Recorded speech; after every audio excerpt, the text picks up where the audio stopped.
You got it? Oh, nearly.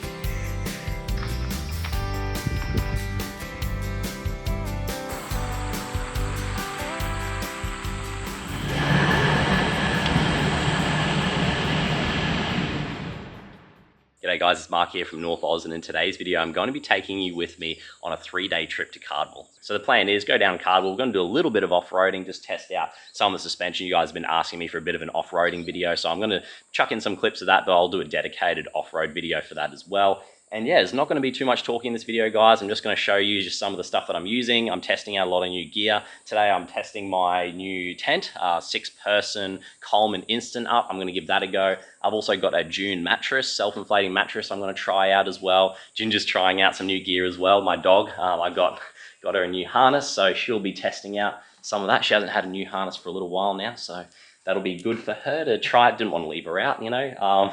But yeah, that's pretty much it, guys. Join me as we go to Cardwell, do some off-roading. We'll have a little bit of fun and chill out, because that's the idea of camping, isn't it? Chilling out. I'll give you guys a quick tub walk around of kind of what we're looking at here. Got my 12-volt little outlet there, so that's going to power the fridge as we get going. Got the Mike Coolman 53-litre fridge there. It's a dual zone. I've got links to some of the stuff in the description if you guys are interested. And yeah, we've got my chair here. Now that's way too big. I should probably downsize to something a little bit smaller. Got the tent there, like I said, the 6-person Instant Up, so we'll see how that goes. Got a ground mat for that as well. I've got a lot of my cooking stuff in that in this cargo box here. Got some shoes in there too, because you know I like to go for a bit of a walk in the mornings. Lovely spots to walk around in Cardwell, so it'll be nice walks on the beach and whatnot. And then I got a little ground mat there for Ginger, a fan because it's going to be very hot, and some extra water just throughout the day. Down the side here, I got a few little things like towels, doggy bags, things like that. And then in the very, very back here, I found a nice little awkward space there just to cram some soft stuff. So I got my bedding, and I've also got the weather cover for the tent. So that's kind of what we're looking at. And in the very, very back of the cab here, looks a little bit crammed. I've got my kind of suitcase, whatever. It's just got some clothes in it. Got an air compressor in there. I might air down and air up. I'll see how things go. Pillow, and of course that is the June mattress that I was telling you guys about. That's a self-inflating mattress. And then in the very front here, I've got just some of my camera gear and lots and lots of water because it's going to be hot, and I've crammed that full of just emergency stuff. So emergency grab bag, that's got you know, heaps of stuff in it, tourniquets, stuff like that. And then I've got, you know, my radio and emergency beacon there as well. So all packed, ready to go, and yeah, we'll get started. Should be a good time. So Ginge, it's the first time in the Hilux. What do you think of it? A little bit different to the Prado. Hey, what do you reckon? Think you'll be able to chill out and get some rest while we do some traveling? Yeah. We're first here for this truck, and it's its first DPF regeneration, so the first of many to come, I'm sure.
is where we want to be.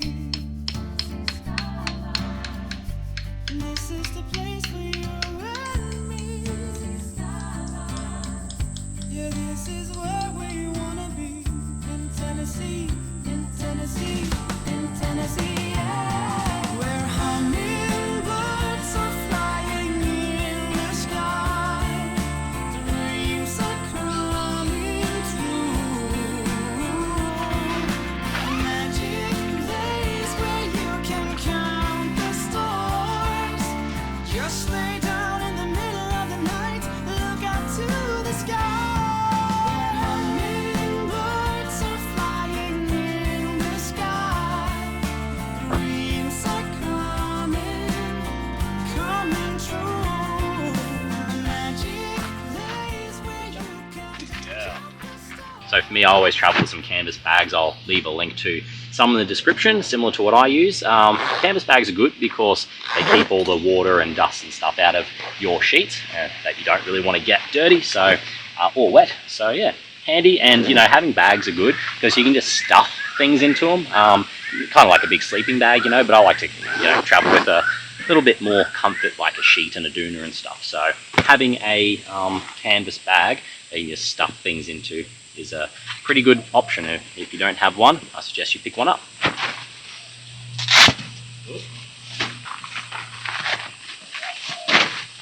I've also had a lot of people asking how these Dune self-inflating mattresses inflate, and they're pretty simple. You just take the top off and then they inflate. Very easy.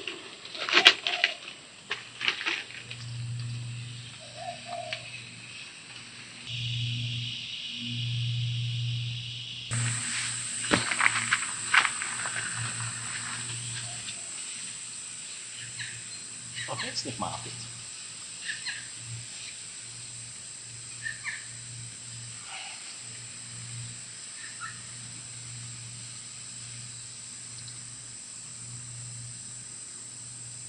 So now that I got the bed all set up and Ginger's all happy, I did end up going outside and putting the weather fly over the top.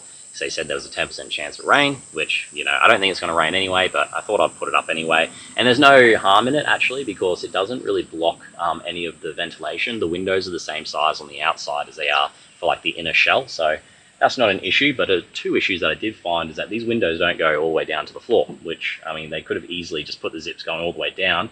And then if you wanted to choose how much ventilation you have, they could have just let you choose, but instead they decided to only put it halfway. Bit annoying. The second thing that I found was the outside of this weatherfly can only be pulled down. So, you know, once you've got the windows open, the windows for the weatherfly can only be locked and unlocked, kind of pinned and unpinned from the outside. So if it starts raining in the night or, you know, during the day, whatever, you have to run outside and put those, undo those windows and roll them down and zip them up. Now you've got 3 windows here and 6 zips by my count, so trying to do that in the middle of the night while raining and in a rush could be an interesting thing to do. So hopefully we don't get caught out by any rain, but it is going to be easier than putting the whole weatherfly over anyway. So be as prepared as possible, I suppose. But I mean, even in the summer, I can't see myself having these windows shut on the off chance that there's rain. So interesting. I'm going to have to think that one through a little bit more about what I want to do there, whether I half roll down one side, or I'll think about it, see what happens. Maybe even getting something like a gazebo and popping that over the top, and then leaving the weather shield at home, the weather fly at home.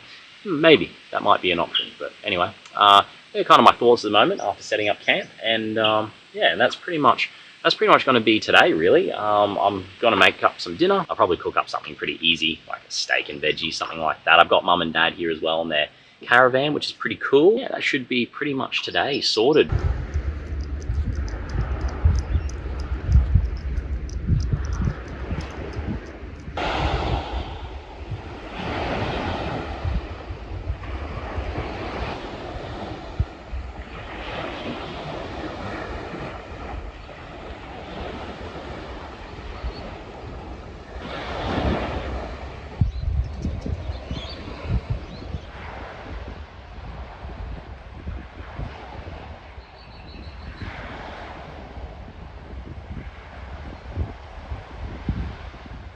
I'm recording it to see if See if it hits the corner.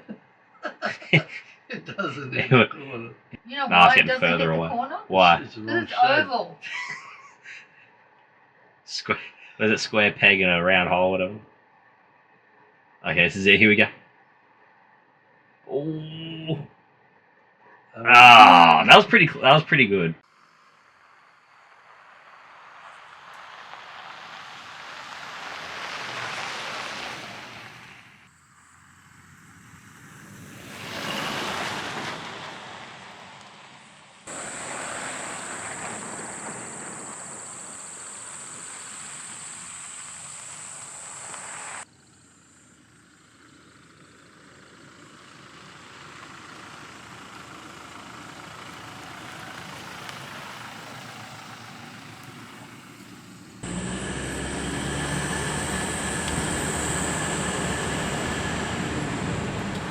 I was trying to think of a way to wrap up this video, and I guess as the trip has gone on, I've tested out the new car and also some new equipment and a new camping setup. So I wrote out a bit of a list of some of the things that I like and some of the things that I didn't like and some of the things that I'll be changing going into my next camping trip. So probably the first thing that I noticed when I was setting up camp was how easy it was to set up that tent and how easy it was to pack it up. So that was probably the first thing that, I really thought that I will be taking that into my next trip, especially if it's raining and we have a raining camping trip, which we do have plenty of those coming up, so stick around for that.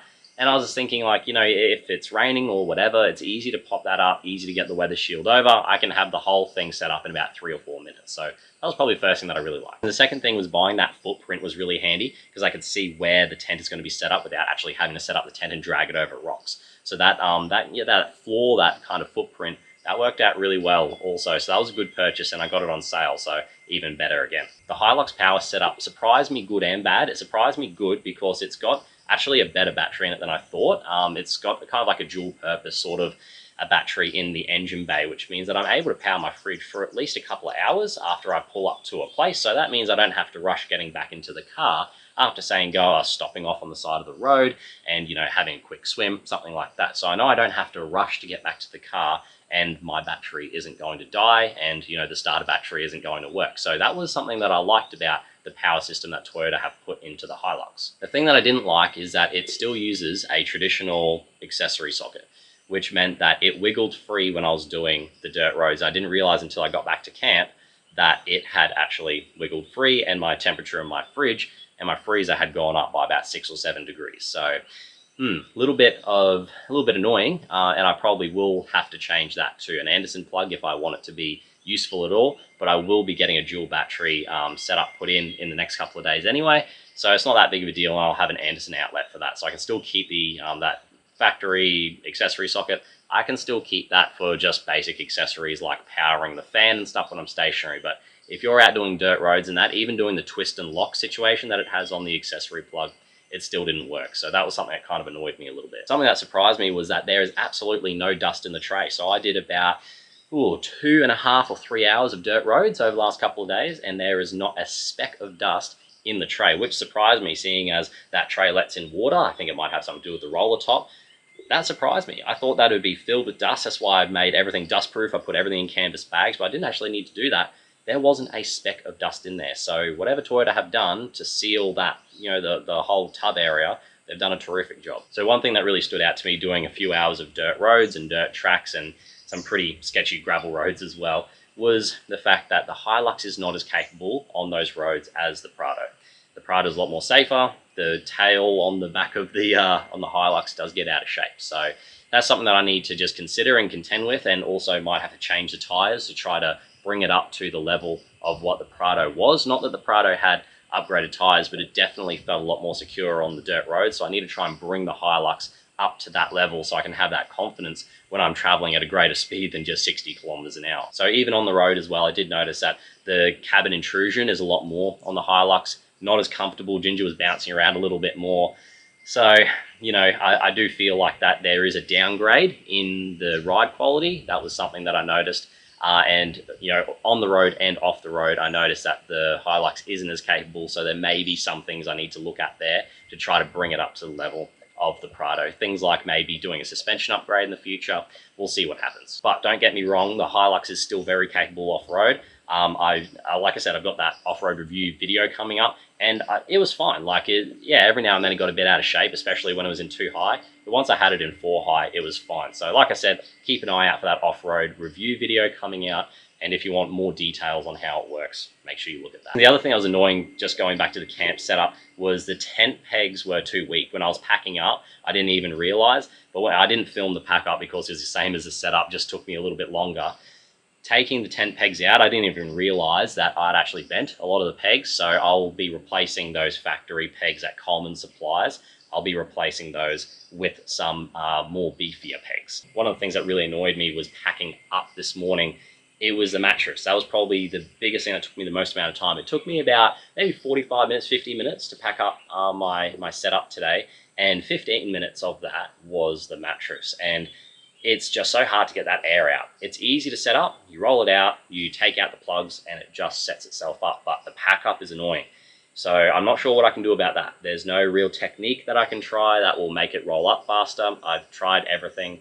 So I just need to consider that. If I'm staying somewhere for maybe like 4 or 5 days, it's probably worth it. But if I'm just staying somewhere for like I did, which is 2 nights, I'll probably bring something else. I might look into a different mattress. So if you guys have made it this far in the video, but you also have a suggestion for a mattress, even like a blow-up one will be fine. You know, I'm happy to bring an air compressor or whatever. So yeah, let me know what you guys recommend. That would be good if you could tell me what mattress you guys are using if you have a tent set up. So the last thing I wanted to talk about, and it's a little thing, but I think it's a lot of the little things that add up to a good experience overall. And the Hilux has been great. I really like the seats, and I really like the tub and everything about it. I really like it so far. No complaints from me at all. But the one little thing that I really like is that Toyota put in the tub a little, it's like a little lip. I'll take a picture of it.